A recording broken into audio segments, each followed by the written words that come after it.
президенти Тоҷикистон Эмомалӣ Раҳмон ки субҳи 16 майи соли 2023 барои анҷоми сафари давлатӣ ва иштирок дар як нишасти сарони кишварҳои минтақа ба Хитой рафт,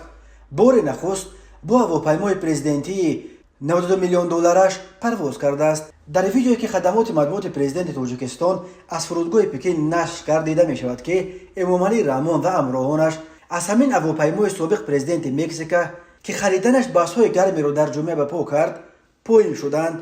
қарор аст Эмомалӣ Раҳмон дар ҷараёни ин сафар бо раҳбарони Хитой масоили марбут ба идомаи ҳамкориҳои ду кишварро баррасӣ карда, дар нахустин нишасти Осиёи Марказӣ ва Чин дар сатҳи сарони кишварҳо иштирок кунад. 20 марти соли 2023 раисҷумҳурии халқии Чин Си Ҷинпинг дар табрикоти наврӯзияш ба Эмомалӣ Раҳмон хабар дода буд ки Пекин моҳи май дар нахустин саммити Чин ва Осиёи Марказӣ мехоҳад як нақшаи бузурги рушди муносибатҳои байни Чин ва Осиёи Марказиро бо раҳбарони ин минтақа дар миён гузорад.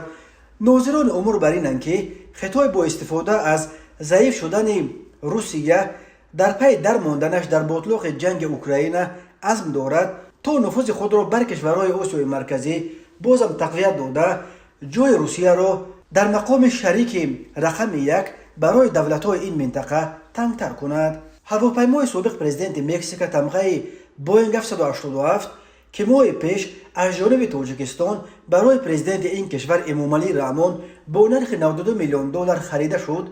нимаи дуюми рӯзи 14 майи соли 2023 аз фурудгоҳи шаҳри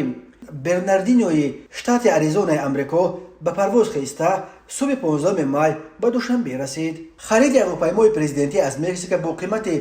$92 миллион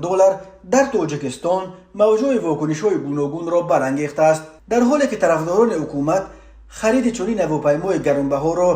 боз як нишонаи рушди пешрафти кишвар ва барои боло бурдани имиҷи Тоҷикистон бахусус ҳукуматаш муҳим мешумуранд. мунтақидон мегуфтанд ки кишвари фақире ба мисли Тоҷикистон ки $92 миллион метавонист барои корҳои муҳимтаре ба мисли бунёди корхонаи нав ва таъмини мардумаш бо ҷои кор харҷ кунад. аз ҷумла ба ин нуқта ишора мешуд ки Мексика бо вуҷуди он ки яке аз иқтисодҳои бузурги дунёст ва маҷмӯи маҳсулоти дохилияш солона қариб $1.3 триллион ташкил медиҳад, аз истифодаи чунин ҳавопаймои гаронбаҳо даст кашида бо пули он мехоҳад дар ду вилояти фақири Гереро ва Охака бемористонҳои замонавӣ бисозад. вале Тоҷикистон бо он ки ҳаҷми иқтисодаш солона ҳамагӣ наздики $9 миллиард аст, яъне 150 маротиба заифтар аз Мексика аст, бо $92 миллион барои президенташ ҳавопаймо мехарад. мақомоти Тоҷикистон то ҳол хабари ба $92 миллион харидани ҳавопаймои президенти Мексикаро шарҳ надоданд, вале бовар меравад ки ин ҳавопайморо махсус барои анҷоми сафарҳои президенти Тоҷикистон Эмомалӣ Раҳмон харидорӣ карданд.